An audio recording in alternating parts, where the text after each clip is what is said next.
একটা কাজের জন্যই তার সাথে আমার আগে মুভি করার তো ইচ্ছা ছিল না, বাট আমাকে অফার করা হয়েছিল, সো ওই কাজটার জন্য আমি শাকিব খানের সাথে দেখা করা। হ্যাঁ, সে বলেছে আমার চোখ সুন্দর অনেক। হে সৌমি, তোমার না চোখগুলা খুব সুন্দর। এবার শাকিব খানের বিরুদ্ধে বেরিয়ে এলো আরেকটি চাঞ্চল্যকর তথ্য।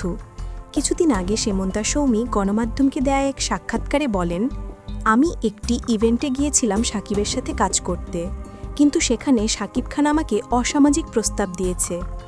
আমি গিয়েছিলাম ওনার সাথে কাজ করতে, কিন্তু তিনি আমার দুর্বলতার সুযোগ নিতে চেয়েছিলেন।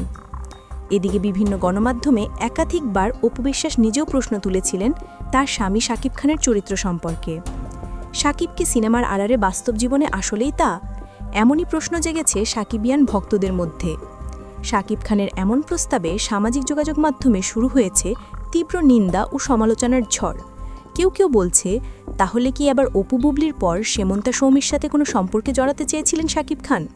যেখানে তার প্রথম স্ত্রী অপু বিশ্বাস একাধিকবার গণমাধ্যমকে বলেন, শাকিবের সাথে আমিরও সংসার করেছি, আমি জানি সে কেমন। আমি তার স্ত্রী থাকা সত্ত্বেও সে মাঝে মধ্যে অন্য মেয়েদের সাথে কল দিয়ে ফ্লার্ট করে কথা বলতো। সেমন্ত সৌমি বাংলাদেশের ছোট পর্দার একজন অভিনেত্রী। তিনি বিভিন্ন টেলিভিশন নাটক ও বিজ্ঞাপনে কাজ করেছেন। সম্প্রতি কিছুদিন আগে তারও একটি সাক্ষাৎকার ভাইরাল হয়েছিল, যেখানে তিনি বলেন, বিদেশি বিয়ে করব, বাংলাদেশি ছেলে আমার ভালো লাগে না।